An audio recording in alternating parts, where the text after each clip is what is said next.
Steve Newport's Alzheimer's disease has slowed considerably. Some of his symptoms even reversed, thanks to an unlikely treatment prescribed by his wife, Dr. Mary Newport, a physician who runs a neonatology ward at a Tampa, Florida hospital.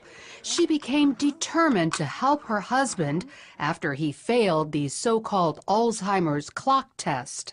He drew a few little circles and several numbers, just in a very random pattern, didn't really look anything like a clock. And the doctor pulled me aside and she said, you know, he's actually on the verge of severe Alzheimer's at this point. He's beyond moderate. So that was very, very devastating news. Dr. Newport began learning everything she could about her husband's disease. It appears to be a type of diabetes of the brain, and it's a process that starts happening at least 10 or 20 years before you start having symptoms. And it's very similar to type 1 or type 2 diabetes in that you develop a problem with insulin. In this case, insulin problems prevent brain cells from accepting glucose, their primary fuel. Without it, the cells eventually die. But there is an alternative fuel, ketones, which the cells easily accept.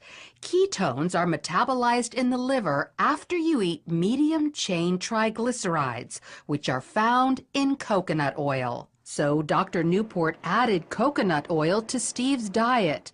Just 2 weeks later, he took the clock test again, and as you can see, demonstrated stunning improvement. I thought at the time, was it just good luck? Was it a lot of prayer? Was it the coconut oil?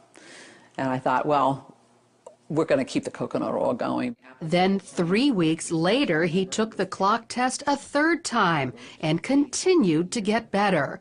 And it wasn't just intellectually, he also improved emotionally and physically. He was not able to run. He was able to run again. He couldn't read for about 1.5 years. But after somewhere around 2 or 3 months, he was able to read. Instead of being very sluggish, not talking very much in the morning, he would come out, you know, with energy and talkative and joking, and he could find his water and his utensils. Dr. Newport documented Steve's success in a book called Alzheimer's Disease, What If There Was a Cure? She received this stack of thank you letters from other people whose loved ones' Alzheimer's was helped after they followed Steve's diet. And while coconut oil is encouraging, there's actually something much more powerful. A team of biochemists led by Professor Kieran Clark at England's Oxford University have developed a ketone ester that packs a punch 10 times greater than coconut oil. It reaches quite considerably higher levels, and you can get whatever levels you want depending on how much you drink. The problem is they need millions of dollars to mass produce it. Very expensive, and so we can't make very much of it ourselves. And what we would like is funding so that we could actually scale up and make it. But of course, there's no real profit in manufacturing stuff like that. So until a high-potency ketone ester is available to the general public, coconut oil is still a good ketone source. Just make sure it's pure, non-hydrogenated.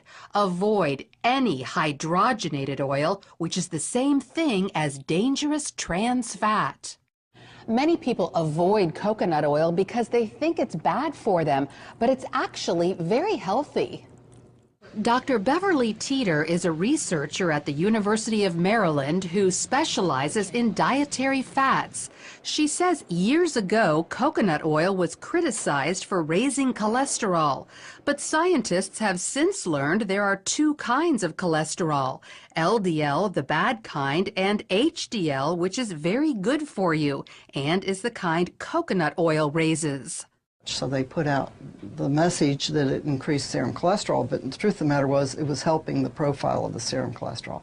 That never has been corrected in the public press, and I think that's the reason people have misconceptions about it.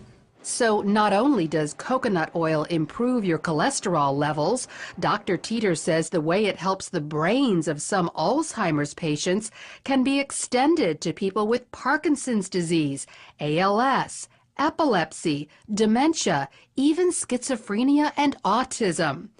And one more thing, coconut oil is a natural antibiotic that also helps kill viruses like HIV and herpes viruses.